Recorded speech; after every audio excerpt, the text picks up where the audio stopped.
Hey guys, it's December 11th and it has been a hot minute since I have done any videos on the race car. The last time I did a video was for our trip to Bonneville, where this car ran 150 miles an hour but could not back it up. So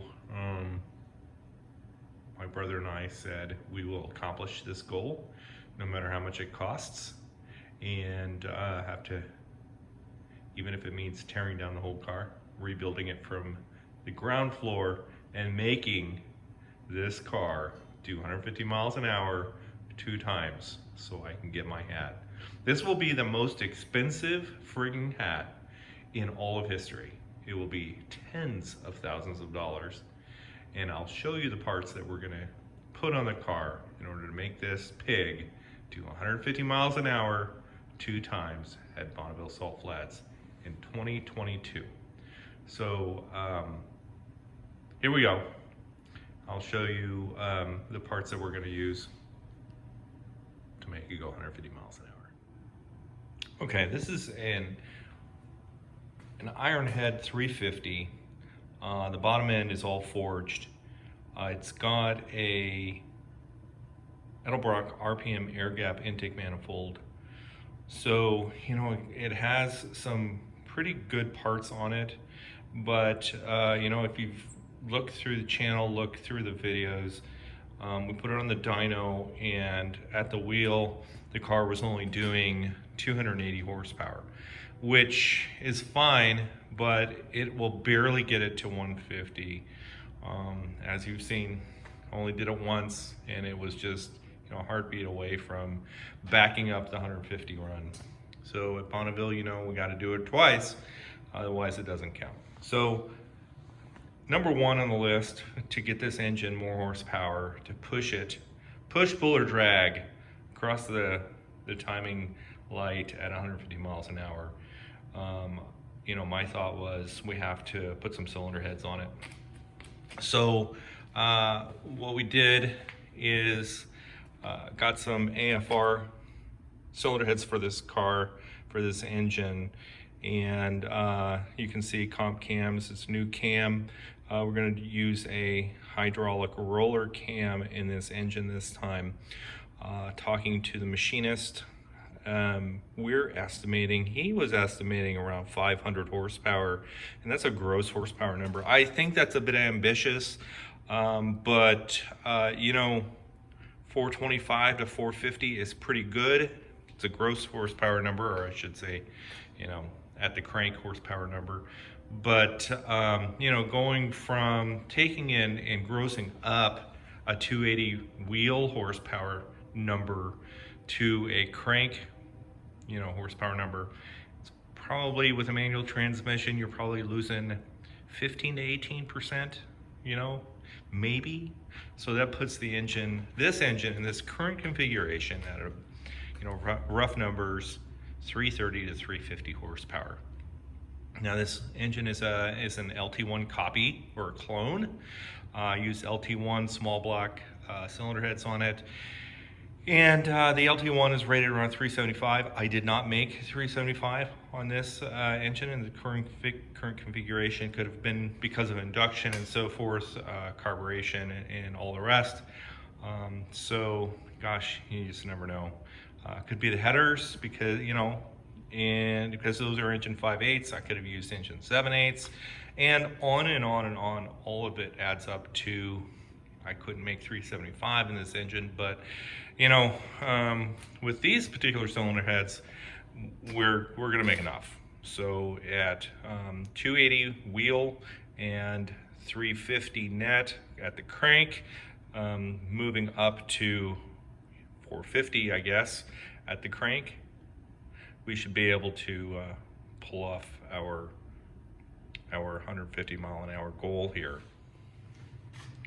What happens when you put those cylinder heads on the car is you get a domino effect, and you have to end up rebuilding the car differently than you would have from a stock application. So stuff like, you know, headers have to be changed because the exhaust ports are different than stock.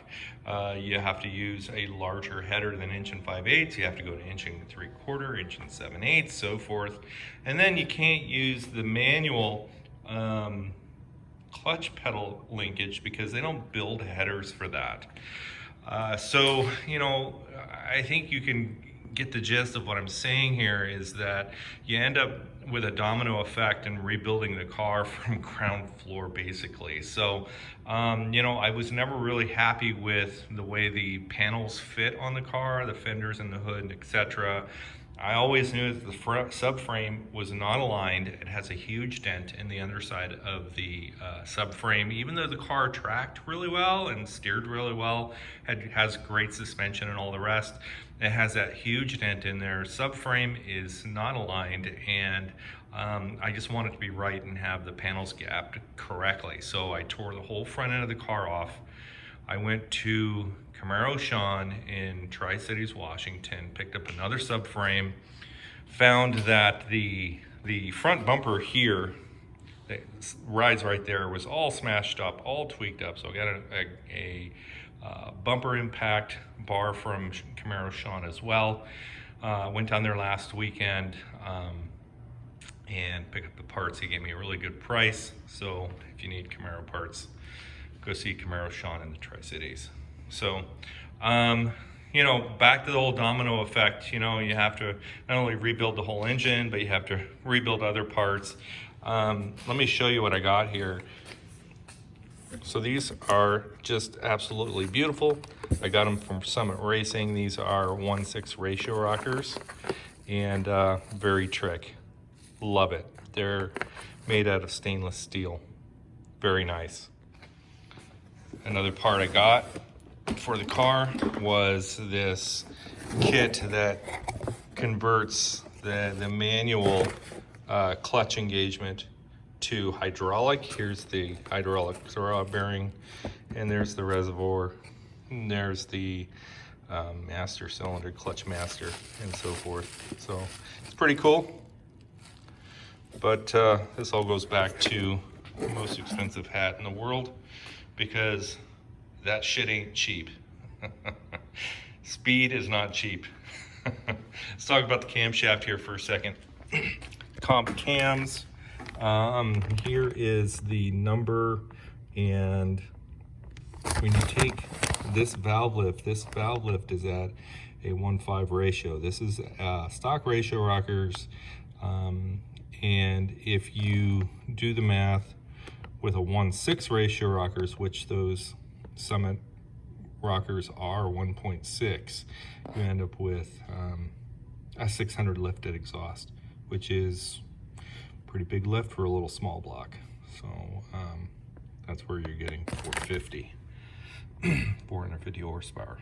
So in any event, I thought I'd give you a quick update on the progress of the car. I got it torn down. I got to pull this whole shittery out and put the subframe in it. I'm going to clean it up and paint it and so forth, because the salt is just chewing it up. So lots of corrosion abatement and painting and so forth. You know, I'm not big on all of that. I really like the patinted look, the well-used look, and we'll go with that. We'll start painting it and keeping the corrosion down, because, you know, it is rusty. I mean, look at this stuff. You know, it's all rusty and nasty and stuff. But